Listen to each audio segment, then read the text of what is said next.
곧 우리가 전파하는 믿음의 말씀이라. 아멘. 여러분 설 명절을 잘 보내셨습니까?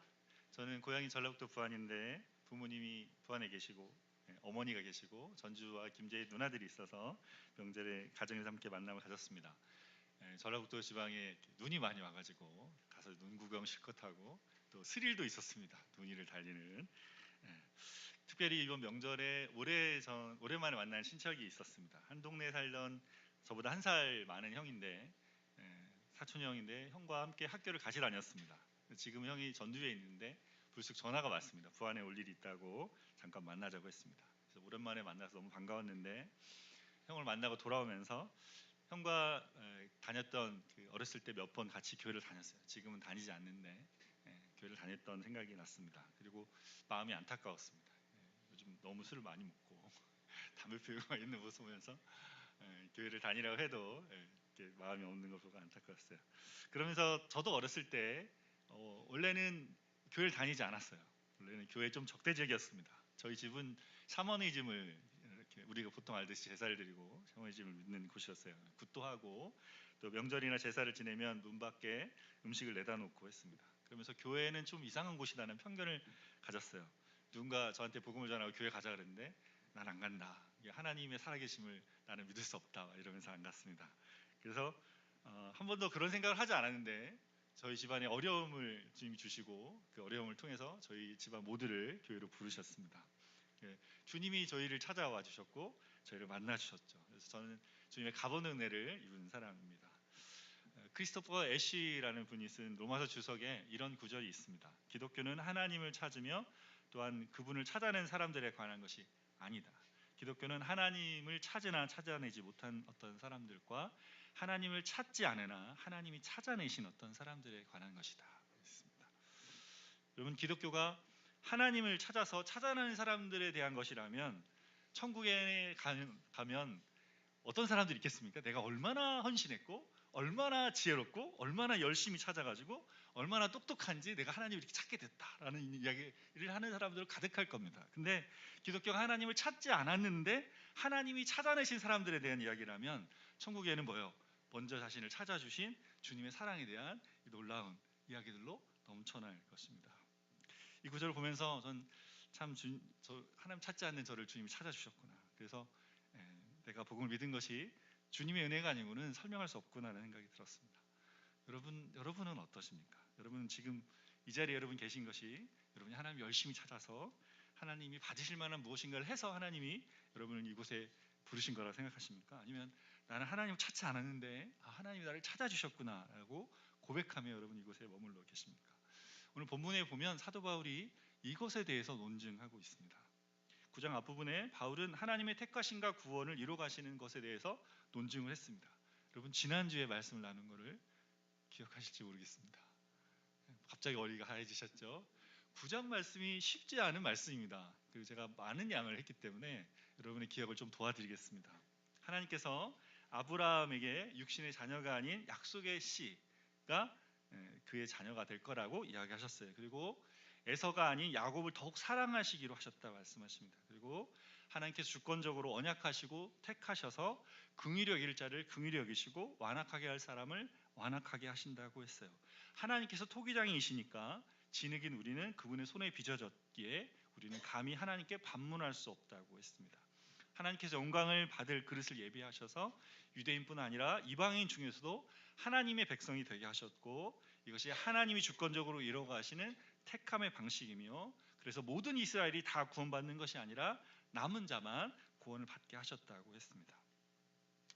여러분 이렇게 9장에서 하나님의 이 주권으로 구원하시는 것에 대해서 말한 다음에 사도 바울이 이제 뭘 말하냐면 복음에 대한 우리 인간의 반응에 대한 책임에 눈을 돌립니다. 하나님이 주권적으로 구원을 이루어 가시는데 우리가 뭐 할 게 있습니까? 그냥 다 하시면 되죠. 하나님이. 우리가 할 게 있어요. 하나님이 이루어 가신 구원에 우리의 반도 굉장히 중요합니다. 바울은 이것을 이방인과 이스라엘을 비교하면서 설명합니다. 오늘은 하나님의 의 대 자기의 의라는 제목으로 본문을 통해 주신 은혜를 함께 나누기를 원합니다. 첫 번째, 구원을 위해 믿음이 아닌 행위를 의지하는 사람은 하나님이 세운 돌에 부딪혀 넘어진다. 30절 31절 말씀을 한번 보겠습니다. 그런즉 우리가 무슨 말을 하리요? 의를 따르지 아니한 이방인들이 의를 얻었으니 곧 믿음에서 난 의요. 의의 법을 따라간 이스라엘은 율법에 이르지 못하였으니. 사도 바울이 뭐라고 시작합니까? 그런즉 우리가 무슨 말을 하리요? 무슨 말입니까? 갑자기 무슨 말을 하리요? 하나님께서 놀랍게도 내 백성 아닌 이방인들을 내 백성이라 부르시고 하나님의 백성인 유대인들을 완악하게 하심에 대해서 우리가 무슨 말을 할 수 있겠느냐 하는 것이죠. 그 모든 것이 하나님의 주권과 그분의 측량할 수 없는 지혜 가운데 이루어진 일이죠. 우리가 이것을 다 이해할 수 없습니다. 근데 바울은 이것을 이해할 수 없어서 그냥 됐어 우리는 알 수 없어 라고 말하지 않고 이것이 그 다음 말씀하면서 우리가 무슨 말을 하리요 그러면서 하나님께서 처음부터 갖고 계셨던 한 가지 원리 가운데 있었다는 거예요. 이것이 뭐다? 믿음의 원리라는 것이죠. 의를 따르지 않은 이방인들은 의를 얻었어요. 이들이 어떻게 해서 의를 얻었습니까? 믿음에서 난 의를 얻었습니다. 근데 이스라엘은 의의 법을 따라갔는데 정작 이들은 율법에 이르지 못했어요. 율법이 주는 율법을 다 지킴으로 이루어낼 구원이라는 생명이라는 것을 받지 못하겠다는 거죠. 여러분 이방인들에 대해서 로마서 1장에서 뭐라고 말합니까? 하나님의 형상으로 지음을 받았지만 유대인들처럼 하나님의 언약과 율법이 이방인들에게는 없었단 말이에요. 그러니까 이방인들에게는 뭐만 있습니까? 양심의 법만 있다 그랬죠. 양심이 송사하고 이야기한다 그랬죠. 그래서 양심의 법만을 따라갔어요. 근데 이 양심도 뭐예요? 죄로 인해서 깨어져 있기 때문에 그 내면을 따르고 있기 때문에 뭐 한다 그랬습니까? 자기가 원하는 대로 자기 욕심과 쾌락을 쫓아 살았다 그랬습니다. 근데 이들이 어떻게 됐습니까? 이들이 복음을 듣고 믿어서 믿음에서 난 의를 얻게 되었습니다. 근데 정작 누구는 의의 법을 따라간 이스라엘은 율법을 이루지 못했어요. 이스라엘 유대인 같은 말인지 아시겠죠? 이스라엘 사람들은 하나님 앞에 나아가려면 스스로 어떻게 된다 생각했습니까? 내가 의롭게 돼야 된다 생각했어요.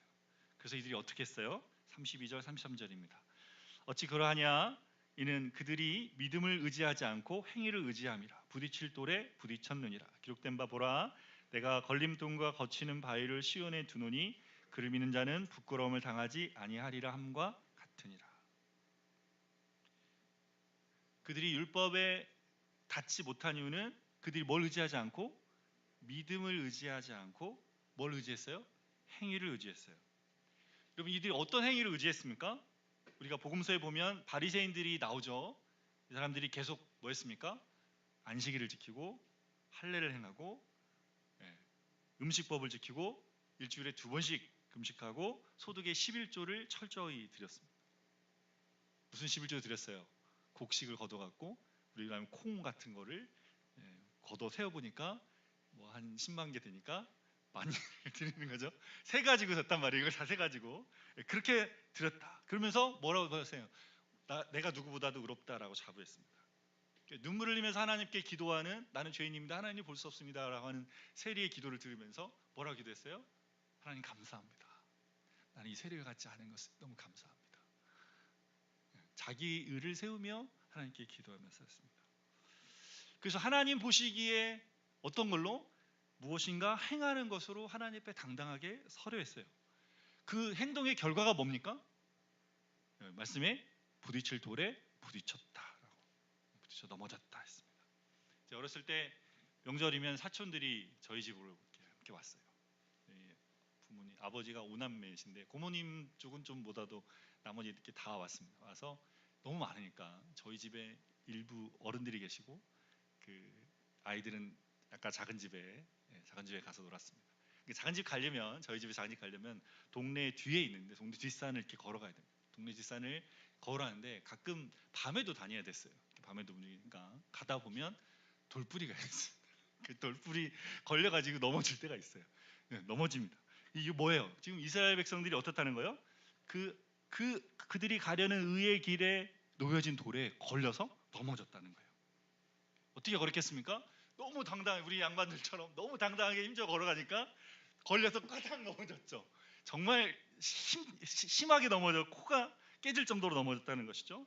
사도 바울이 이것을 지금 말씀하면서 이사야서 8장 14절과 28장 16절을 인용하고 있습니다. 말씀을 잠깐 보겠습니다. 이사야서 8장 14절에 이스라엘의 두 집에는 걸림돌과 걸려 넘어지는 반석이 되실 것이며, 이사야서 28장 16절은 보라 내가 시온에 한 돌을 두어 그를 믿는 자는 다급하게 되지 않을 것이로다라고 말합니다. 이사야가 예언한 이 예언이 지금 예수 그리스도와 복음에 대한 내용을 표현한 줄을 우리는 잘 모르죠. 우리는 모르지 않습니까? 이사야서를 우리가 많이 읽는다고 이걸 이해할 수 없잖아요. 근데 사도 바울이 이게 무슨 말씀인지 알고 있는 거예요. 구약에서 주님이 지금 이걸 가지고 이스라엘 백성들에게 이미 말씀하셨단 말이에요. 이사야 선지자를 통해서. 뭐예요? 이 하나님께서 한 돌을 시온에 둔다. 시온은 어디입니까?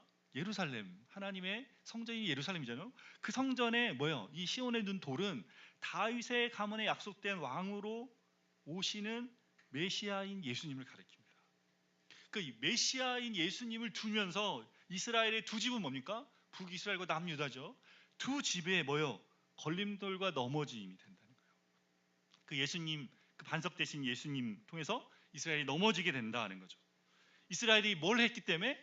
자기 행위를 의지했기 때문에. 그들이 뭘 해야 됐습니까? 하나님 주신 약속을 믿어야 됐고, 그 약속의 성취이신 예수님을 믿어야 됐는데 그들이 믿지 않았어요.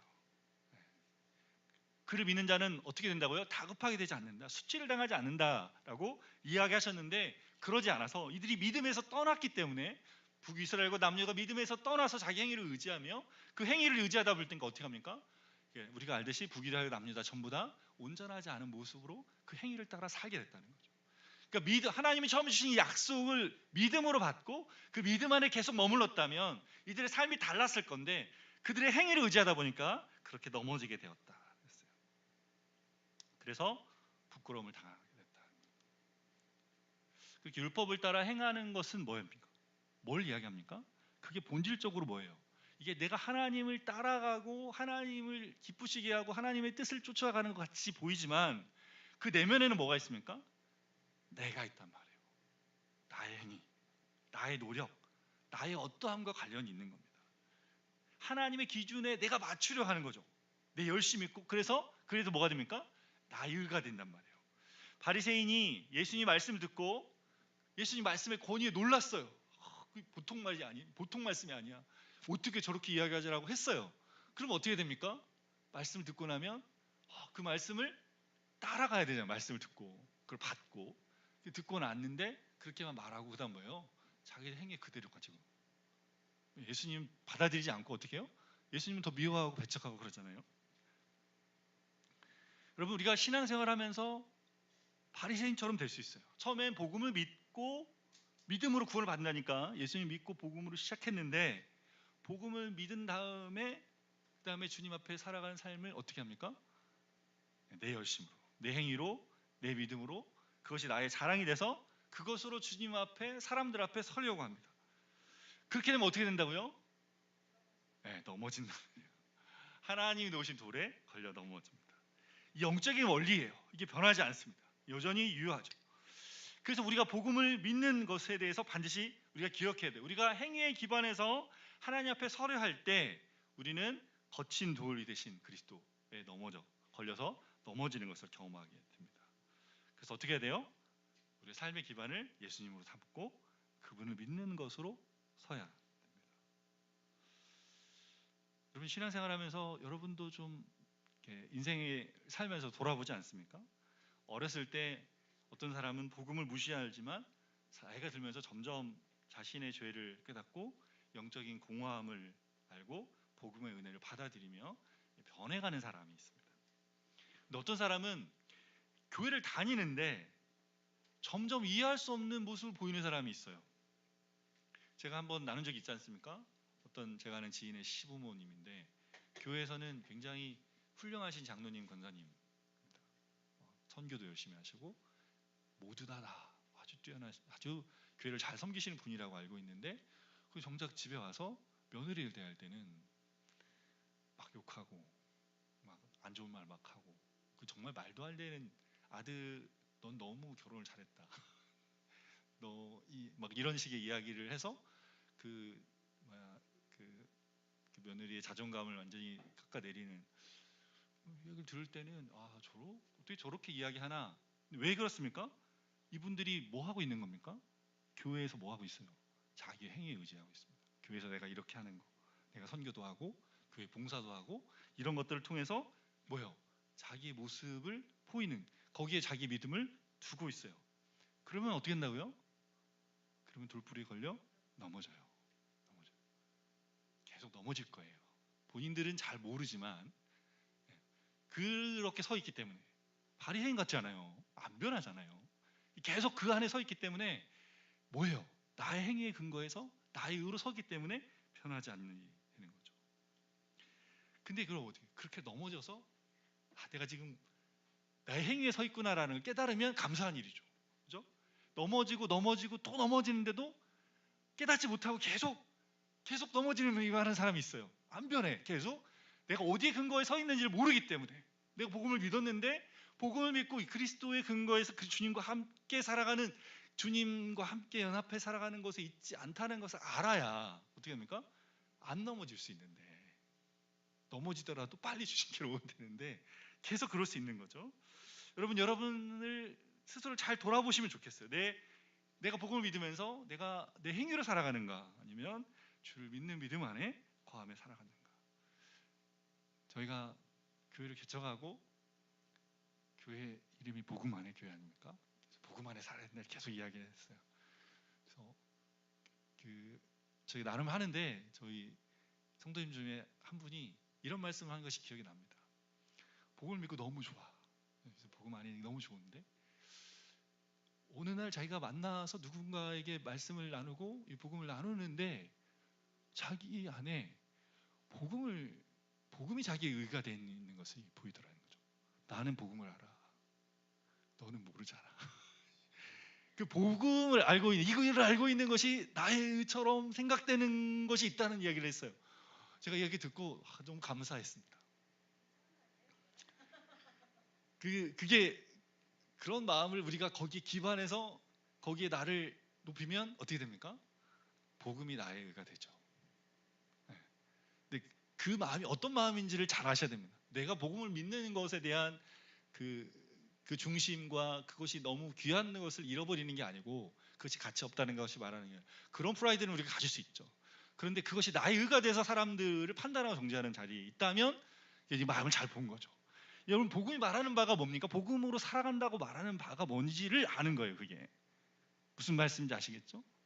그게 뭔지를 우리가 예수님을 믿고 복음을 믿는다는 것이 무엇인지 아는 사람의 모습입니다.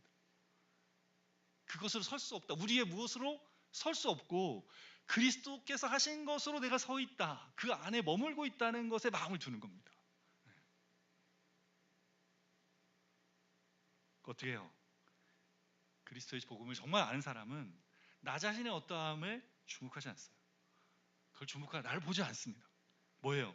그분이 주신 것에, 그분이 이루신 것에, 그분이 나의 반석 되신 자리에 머물며 살아갑니다. 그렇게 그리스도를 믿음으로 하나님 주신 의를 입고 살아가며 하나님 놓으신 그 돌에 걸려 넘어지지 않는 여러분 되시기를 바랍니다. 두 번째로, 자기 의를 세우려는 사람은 하나님의 의에 힘써 복종하려 하지 않는다. 10장 1절 말씀을 같이 보겠습니다.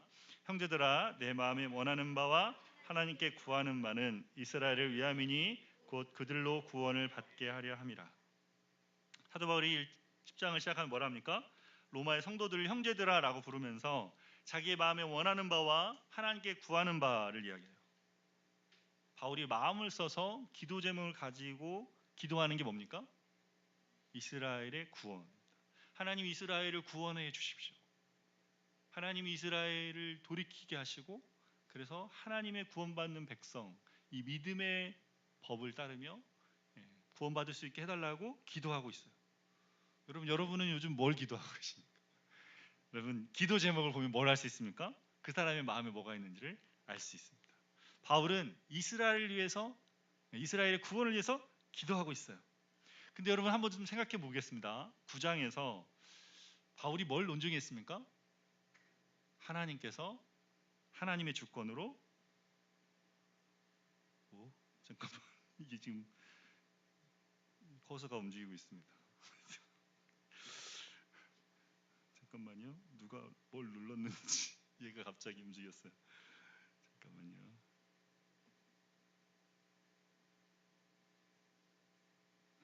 찾았습니다.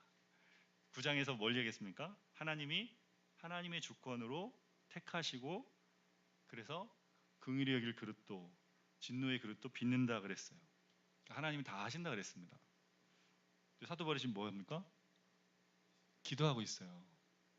그럼 바울이 기도한다고 뭐가 달라집니까? 하나님 다 하시는데 달라집니다. 달라지니까 기도하는 거죠. 그죠?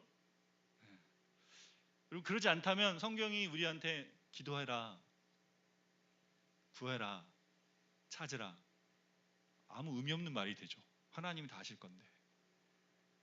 여러분, 하나님이 행하실 일은 하나님이 하십니다. 그리고 하나님은 우리에게 해야 할 일을 말씀하셨습니다. 이게 어떻게 된 일이죠? 여러분, 세상 살아가는데 빛이 있지 않습니까? 빛의 성질을 아시죠? 갑자기 과학 시간이 됐는데 빛의 성질에는 뭐가 있습니까? 입자성과 파동성을 다 갖습니다. 참 희한한 물질이죠. 그래서 파동으로도 빛이 오고 입자로도 옵니다. 하나의 물질인데 양면성을 다 가지고 있죠. 여러분, 영적인 법칙도 하나님의 행하실 일 안에도 우리는 다 이해할 수 없지만 이 양면성이 함께 공존합니다. 하나님이 택하시고 정하신 대로 구원하신 일과 하나님이 베푸시는 구원에 대해서 우리가 믿음으로 반응하는 일, 이 두 가지가 동시에 함께 일어납니다. 하나님은 우리의 이 구원에 대한 반응을 통해서 우리를 구원하시기로 정하셨어요. 모든 역사에 대한 하나님의 절대 주권과 자신의 행위에 대한 모든 책임이, 인간의 완전한 책임, 이 두 가지가 양립합니다.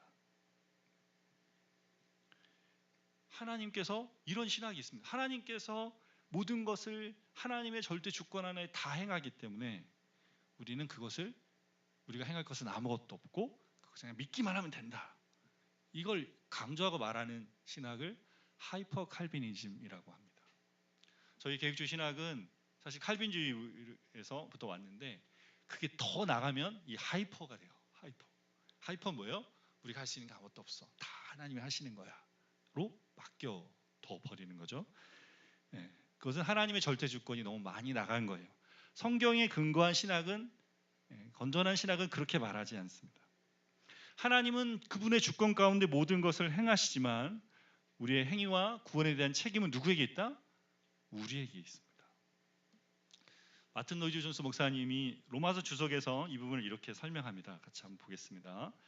로마서 9장 6절에서 19절에서 바울은 어떤 사람이 구원을 받게 되는지를 설명하는데 그것은 하나님의 절대 주권을 통해서이다. 로마서 9장 33절에서 왜 어떤 사람이 구원을 받지 못하는지를 설명하는데 그것은 자기의 책임 때문이다. 성경은 구원을 받는 것은 택하심으로만 설명되지만 구원받지 못하는 것은 택함받지 못하는 것으로만 설명되지는 않는다.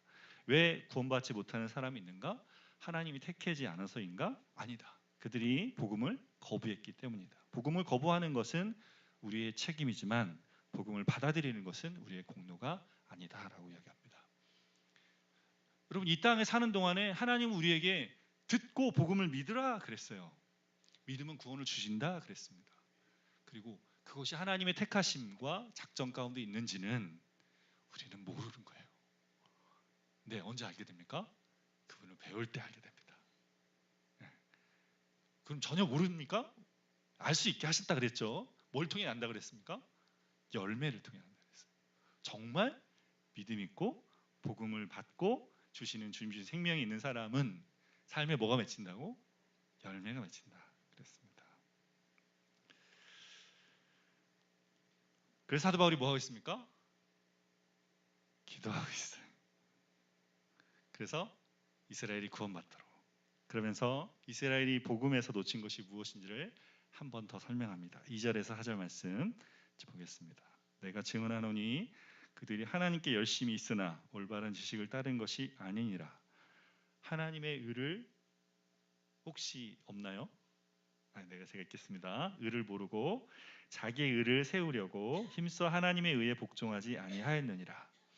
그리스도는 모든 믿는 자에게 의를 이루기 위하여 율법의 마침이 되시느니라. 사도 바울이 뭐라 말합니까? 내가 증언한다 말합니다. 바울은 누구보다도 누구를 알고 있어요? 이스라엘 사람들에 대해서 알고 있습니다. 그들이 뭘 증언합니까? 그들이 하나님께 대해 열심히 있었다. 이스라엘은 세상의 어떤 민족보다도 하나님을 향한 종교적인 열심이 있었습니다. 근데 그들이 이렇게 열심을 낸 것은 뭘 따르지 않았다? 올바른 지식을 따르지 않았다 말씀입니다. 그죠? 그들이 하나님께 열심히 있었으나 올바른 지식을 따른 것이 아니다라고 2절에 이야기합니다. 그들이 마땅히 가져야 될 지식에 근거하지 않은 열심이었어요. 그들은 뭘 몰랐습니까? 하나님의 의를 몰랐어요. 대신에 그들은 자기 의를 세우려고 힘써서 하나님의 의에 복종하지 않았어요. 무엇으로 자기 의를 세웠습니까? 앞에서 말한 것처럼 율법을 행하는 것으로 의를 삼았습니다. 그게 어떤 결과를 가져왔다고요? 하나님의 의에 힘써 복종하지 않는 결과를. 하나님이 정말 주고자 하는 그 의를 힘써서 거부하고 거절하고 내 의, 이게 맞아요 한 거예요. 하나님 이거 주고 싶은데 아니 이게 맞아요. 이게 맞다니까 이거 듣고 이거라고요. 나 그거 안 갖는다고요. 거절하고 거부했단 말이에요. 그런 결과를 가져왔어요. 하나님의 의는 뭐예요? 로마서 3장이자 하나님의 복음 안에 주신 하나님 우리에게 주신 하나님의 의가 복음에 나타났다 그러지 않습니까? 복음이죠. 복음으로 안에 주시는 예수 그리스도를 믿음으로 받는 칭의입니다. 그리스도의 십자가의 죽으심과 부활로 이루어진 구원의 공로를 덧입는 거죠. 유대인들은 철저히 종교적에 대해서 이 의를 자기들이 이루려 했어요. 이건 뭐예요? 예수님이 행하신 일을 몰라서 그렇습니다. 근데 그리스도는 뭐예요? 모든 믿는 자에게 의를 이루기 위해서 율법의 마침이 되셨습니다. 율법의 마침이 됐다는 말이 좀 어려운 말인데 그러면 예수님 안에서 율법을 안 지켜도 됩니까? 율법이 끝났잖아요. 이렇게 생각하는데 엔드라고 되어 있는 이게 끝이라 파이널이 아니고 그 헬라어로는 텔로스라는 단어를 씁니다. 텔로스는 목적이죠. 목표. 율법의 목표지가 누구였다? 예수님. 율법이 우리를 누구로 데려간다? 예수님께 데려가요. 하나님 율법을 주면서 약속을 주고 이스라엘 백성들에게 줬던 그것을 믿음으로 받아서 그 율법이 이룰 그 목표지 방향성이 누구다? 예수 그리스도란 말이에요. 예수 그리스도를 향하게 했다. 이게 구약 백성에게 하나님이 주신 거란 말이에요. 그래서 예수님이 어떻게 해요? 율법을 통해서 구약 백성들이 예수님이 오시기를 기다리고 예수님이 오셨을 때 이제 그분 안에서 그 모든 일을 누리게 하셨다는 거죠. 율법이 우리를 그리스도께로 인도합니다. 계속해서 바울은 구약의 구절을 인용하면서 하나님의 의에 대한 지식을 전해주는데 5절에 7절 말씀을 보겠습니다. 아마 있을 거예요. 5절 7절 없어요? 있습니다. 같이 읽겠습니다. 모세가 기록하되 율법으로 말미암는 의를 행하는 사람은 그로 살리라 하였거니와 믿음으로 말미암는 의는 이와 같이 말하되 내 마음에 누가 하늘에 올라가겠느냐 하지 말라 하니 올라가겠느냐 함은 그리스도를 모셔 내리는 것이요 혹은 누가 무저갱에 내려가겠느냐 하지 말라 하니 내려가겠느냐 하면 그리스도를 죽은 자 가운데서 모셔 올리려는 것이라. 아멘. 모세가 기록한 레위기 18장 5절에 나오는 말씀이 여기 5절의 말씀입니다. 율법으로 말미암는 의를 행하는 사람은 그로 살리라 그랬어요. 모세가 레위기에 이렇게 썼으니까 이스라엘 백성들은 율법을 행하면서 하는 거네. 율법을 행해야 우리가 살겠구나라고 생각했단 말이에요. 다 행하면 될 거라 생각했는데 근데 왜 안 됩니까? 모든 사람이 죄를 범해서 하나님의 영광에 이르지 못하는 상태가 되었기 때문에 그래서 하나님이 구약이라고 하는 이스라엘 백성들에게 한시적으로 그 율법을 주고 행하는 것으로 살라 하였지만 그러나 그리스도께서 오실 때 이 약속을 성취하시며 어떻게 합니까? 이제 너희들이 율법을 행하는 것으로 살 수 없다는 것을 너희들이 알고 율법이 지향하는 바 그리스도께로 향하라고 말씀하는 거죠. 근데 이들이 뭐예요? 그걸 못 깨달은 거예요. 구약이 계속 뭐예요? 말씀하고 있는 이거. 그 다음 나오는 구절은 신명기 30장에 나오는 구절을 인용해서 말씀하고 있습니다.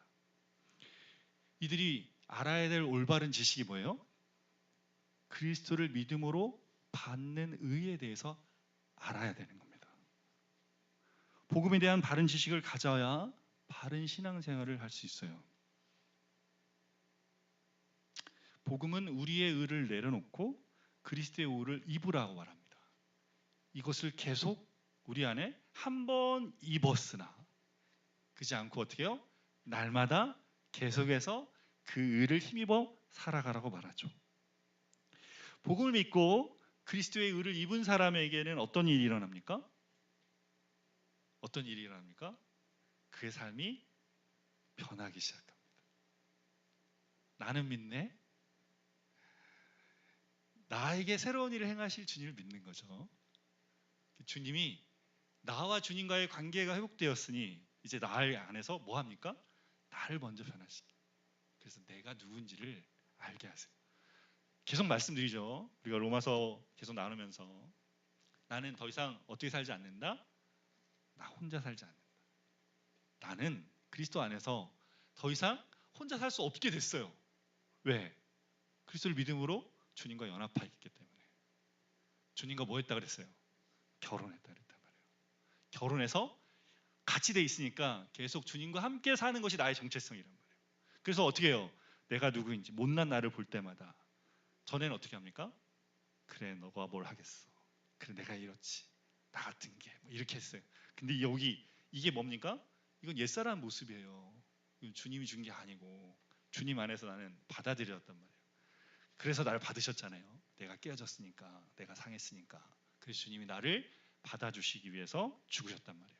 그 주님의 은혜 앞에 가면 그럼 이것이 지워지죠. 이게 없는 게 아니라 나한테 있지만 이것이 어떻게 해요? 주님 안에서 새로워집니다. 점점점 새로워집니다. 그러니까 어떻게 됩니까? 어떻게 된다 그랬어요? 네, 이제 내가 달라지니까 내 주변이 달라집니다. 나의 배우자의 관계와 나의 부모와 자녀의 관계, 내 친구와 내 직장에 사는 관계들이 달라지기 시작합니다. 그리고 주님이 만든 이 세계를 사랑하고 이 세상 안에서 내가 주님을 위해서 무엇을 주님과 함께 할 수 있는지를 생각하는 삶을 살아가게 됩니다. 삶의 변화를 가져온다 그랬어요. 복음을 믿고 있는데 내 삶 안에 이 변화가 아직 안 생긴다. 그럼 여러분 이게 열매란 말이에요. 이게 한 번에 다 되진 않죠. 근데 열매이기 때문에 이것이 나한테 되고 있다. 그러면 복음이 주는 생명의 은혜, 복음이 주는 은혜를 누리고 있는 거예요. 근데 그렇지 않다. 그러면 잘 보셔야 돼요. 내가 혹시 내 의로 서 있는 건 아닌가? 내가 행위를 의지하고 있지 않은가? 잘 보셔야 됩니다. 이게 뭐다? 우리가 알아야 될 바른 지식입니다. 바울은 믿음으로 말미암는 의를 믿는 사람이 하는 말에 대해서 언급해요. 복음은 뭐도 바꿉니까? 우리가 하는 말도 바꿔요. 말도 바꾼다. 그래서 뭐래요? 바울이 본문에 그 모세가 고별 설교하는 신명기 30장 11절에서 14절을 인용하는데 다 이게 길어가지고 제가 좀 짧게 하고 이 말씀 가지고 같이 보도록 하겠습니다. 내가 오늘 내게 명령한 이 명령은 내게 어려운 것도 아니요 먼 것도 아니라 하늘에 있는 것도 아니니 바다 밖에 있는 것도 아니니 이 말씀이 내게 매우 가까워서 내가 이를 행할 수 있으리라는 말씀입니다. 모세가 인용하는 이 인용 속에서 믿는 사람이 말하지 않는 것 2개가 있고 말하는 것 1가지가 있다고 말합니다. 말하지 않는 것 2가지는 뭐예요? 이 말씀에서 뭡니까? 네 마음에 누가 하늘에 올라가겠느냐, 누가 무저갱에 내려가겠느냐 하지 않는다라고 말합니다. 그럼 이게 무슨 말입니까? 갑자기 뜬금없이 왜 이걸 인용하고 있을까요? 복음을 믿는 사람은 어떻게 합니까? 스스로 마음을 높이해서 하늘에까지 닿고자 하는 마음으로 세상을 살지 않는다는 것입니다. 자기가 엄청난 것을 알아서 이 세상 모든 것을 다 꿰뚫어보고 그렇게 살아야 된다. 내가 그런 자리에 그 하늘에 올라가서 그 모든 것을 이루는 자리에 살아야 된다고 생각하지 않습니다. 복음을 아는 사람은 또한 이 깨어진 세상, 죄악된 세상을 보면서 내가 저 무저갱에까지 내려가서 이 세상을 구원해야지라고 하지 않는다는 것입니다. 왜 하지 않습니까? 네? 예수님께서 하셨기 때문에. 우리가 올라가서 그 일을 하면 예수님이 하늘에서 내려오셨단 말이에요. 이미 내려오셔서 일하셨잖아요. 예수님 십자가에 죽으실 때 무저갱의 죽음의 저 깊은 자리에 들어가셔서 그 구원한 일들을 이루셨습니다. 복음을 믿는 사람은 뭘 믿어야 돼요? 내가 하는 게 아니고 예수님이 하신 것을 믿고 그리스도 안에 그리스도께 구하고 그리스도께서 하실 일들을 바라는 것을 하는 거죠. 그래서 뭐예요? 주님을 의지하는 사람이 됩니다. 그분이 이루신 것에 나 자신을 맡기고 그분을 의지하고 그분 안에 거합니다. 이것이 복음을 믿고 믿음으로 말미암는 의를 받는 사람이 하는 일이죠. 그러면 한 가지 하는 일이 뭡니까? 8절 말씀 보겠습니다. 그러면 무엇을 말하느냐? 말씀이 내게 가까워 내 입에 있으며 내 마음에 있다 하였으니 곧 우리가 전파하는 믿음의 말씀이라. 한 가지 하는 일이 뭐예요? 말씀이 가까워 입에 있고 마음에 있습니다. 어떤 말씀입니까? 어떤 말씀? 우리가 전파하는 믿음의 말씀. 믿음을 주는 말씀. 믿음을 갖게 하는 말씀. 그리스도께서 행하신 그 복음을 믿어서 구원을 얻고 예수님과 연합한 자가 돼서 말씀을 따라 살아가는, 말씀이 내 입에 가깝다는 거죠. 여러분, 복음을 믿는 사람은 그냥 무턱대고 믿는 게 아니에요. 복음이 우리의 삶과 실제로 맞닿아 있는 자리를 아는 것입니다. 복음은 비현실적이지 않습니다. 복음은 뭐예요? 복음의 진리라고 말하죠. 복음과 진리는 같은 겁니다. 진리는 뭡니까? 변하지 않는 거죠. 여러분, 2000년 동안 예수님이 우리에게 복음을 주신 다음에 2000년 동안 복음은 이 땅을 살아가고 있는 모든 삶의 지경, 우리가 알지 않습니까? 시작했던 그 예루살렘을 시작해서 유럽을 거치고 그리고 유럽을 지나서 우리나라에 왔고 다시 아시아에 이렇게 흩어가죠. 전 세계에 흩어지는 이 복음이 어떻게 됐습니까? 진리이기 때문에 각 문화와 언어와 그 모든 것을 넘어서 진리가 되잖아요. 복음은 사람들에게 진리가 되는, 변하지 않는 진리, 모든 사람들의 삶에 참된 것을 주는, 그래서 그들의 삶의 새로움을, 변화를 가져오는 내용으로 있습니다. 그래서 복음을 받은 사람, 그 사람은 뭘로? 이 참 지식, 복음이 말하는 바로 나의 삶이 어떻게 실제하는지를 알아가며 복음과 함께 살아갑니다. 이게 말씀을 마음으로 받아 그리스도와 연합한 자가 되는 것이죠. 말씀이 육신이 됐잖아요. 예수님께서. 그 육신이 되신 예수님께서 주신 그 말씀이 내 마음에 가까워서 내 안에 육신처럼 내 안에 계속해서 말씀이 머물면서 그분을 신뢰하고 그분을 아는 자로 그분이 이루신 일에 나를 내어드리며 나를 맡겨드리며 살아갑니다. 그래서 그리스도를 믿는 사람은 뭐가 없어요? 자기애가 없는 사람입니다. 주님이 주신 의를 의지하고 살아갑니다. 우리가 찾지 못한 하나님을 하나님께서 우리를 찾아주셨어요. 그분 주신 이 복음의 은혜에 헛되지 않게 살아가시기를 바랍니다. 나의 의를 벗고 복음이 말하는 의인 예수 그리스도를 입고 그분과 연합해서 날마다 믿음의 말씀이 입술에 가까이 있으며 마음에 둔 삶을 살아가는 저 여러분 되시기를 바랍니다. 함께 주신 말씀 가지고 같이 찬양하겠습니다. 찬송가 86장 내가 늘 의지하는 예수, 함께 찬양하겠습니다.